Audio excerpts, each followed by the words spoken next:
जब होता है ना कि एक बारी बैड न्यूज़ आना शुरू होता है तो अकेला नहीं आता है, पूरे झुंड में, हर्ड में आता है। ऐसा इसी चीज़ का मुझे डर था, इसीलिए समझा रहा था आप लोगों को कि पहले ये सब कुछ शांत होने दीजिए, गिरता भी है, देख के लालच भी आता है, कुछ नहीं कीजिएगा, अलग रहिएगा। ओके? तो ये जो फॉल 1 बजे शुरू हुआ, 1 बजे तक तो चलिए बजट ने होल्ड कर लिया, लेकिन ये अदानी के शेयर से ही शुरू हुआ ये फॉल और फिर वो स्प्रेड हुआ रिलेटेड जगहों में 2 तरीके से। पहला, जो उनकी फंडिंग करते हैं, उधर भी आप देखिए ICICI bank, Axis bank, State bank कितने स्ट्रॉन्ग थे, उसके बाद धड़ाम, ऐसे करके गिरे हैं।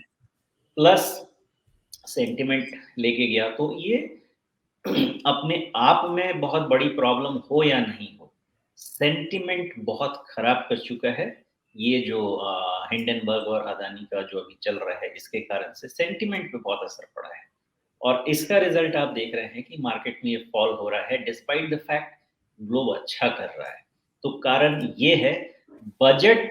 अब तक तो आप लोग समझ गए होंगे बजट किसी भी तरह से कोई खराबी नहीं है और बजट कोई ओवरनाइट डेवलपमेंट के लिए नहीं होता है, इस चीज का ध्यान रखिएगा। बजट को आप पढ़ते हैं, एनालाइज सुमिश, करते यहाँ पर आपके सामने अदानी इंटरप्राइजेज का चार्ट है। ये भी 5 मिनट का चार्ट है और इसमें भी बहुत साफ है कि शुरुआत में, मतलब जैसे सेंसेक्स निफ्टी में हमें एक गैप अप दिखा और उसके बाद बजट भाषण के साथ मजबूती दिखी, वो चीज़ इसमें नहीं हुई। लेकिन फिर भी जो वाटरफॉल की आप बात कर रहे हैं, वो चीज़ इसमें वही 1 बजे के आसपास शुरू हुई है। 1 बजे से पहले कमज़ोर था, लेकिन वैसा मतलब एकदम धुलाई पिटाई उखाड़ के फेंक दिया उस तरह का कुछ नहीं हो रहा था इसमें, उठापटक नहीं हो रही थी वैसी। ये 1 बजे के बाद क्या ट्रिगर हुआ है बाजार में?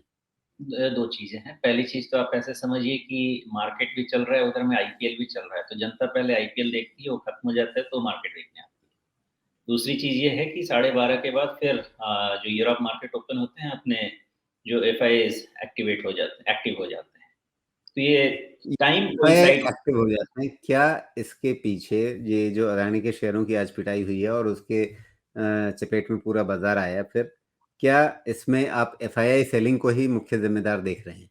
देखिए, अभी तक मैंने आज का प्रोविज़नल नंबर देखा नहीं है अनफॉर्च्यूनेटली। अगर एक प्रोविज़नल नंबर भी देखा होता तो कुछ आइडिया मुझे लग जाता था कितना सेलिंग है। शायद अभी मैंने नंबर नहीं देखा है।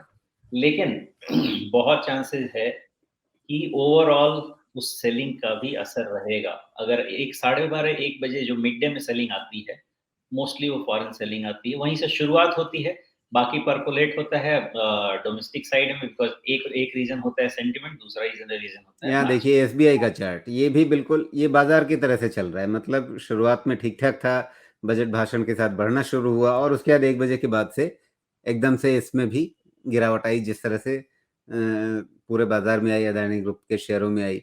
तो यहाँ पर शुरुआती मजबूती और उसके बाद फिर गिरावट। मतलब अदानी ग्रुप के शेयरों पर जो एक बार अगर हम कह सके, मतलब कहने में कोई हिचक तो नहीं होनी चाहिए कि एक बार दोबारा फिर से उस पर बेयर अटैक हुआ और वही अटैक यहाँ पर हमें बैंकिंग क्षेत्र के इस लीडर के सामने भी दिख रहा है। देखिए पहली चीज़ ये समझ लीजिए कि बेयर अटैक फर्स्ट टाइम हुआ है। अब ये उसके आफ्टर इफेक्ट्स हैं और इसीलिए मैंने आज बहुत इम्पोर्टेंट ये मीटिंग रखने का है। ये आफ्टर इफेक्ट्स अभी नहीं, उस दिन भी नहीं, बताया था ये आफ्टर उसी इफेक्ट्स हमले का, ये और आएँगे। उसी हमले का अगला मोर्चा है ना।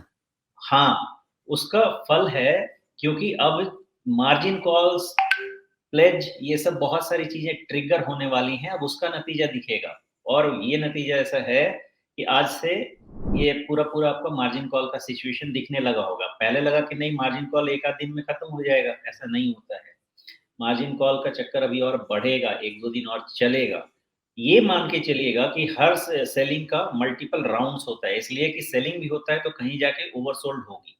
ओवरसोल्ड होने के बाद बाउंस आएगा, वो बाउंस में सस्टेन करेगा कि नहीं वो इवैल्यूएशन की बात है। लेकिन ये मान लेना कि इतनी सेलिंग हो गई है, बेयर अटैक हो गया है, मार्जिन कॉल हो गए होंगे, खत्म हो गए होंगे, अब बच जाएँगे यहाँ से, नहीं, वो असेसमेंट अभी बाकी है। अभी वो सेलिंग और चलेगी, स्टेप बाय स्टेप चलेगी। कुछ लोग वीक हैंड्स कटते हैं, उसके बाद वीक से वीकर हैंड कटते हैं, सॉरी पहले वीकेस्ट हैंड कटते हैं, फिर वीकेस्ट से वीकर कटता है। वैसे कटते-कटते फाइनली जब नीचे आ जाएगा तो जो स्ट्रॉन्ग हैंड्स के पास भी अदा नहीं होगा, वो भी कटेगा।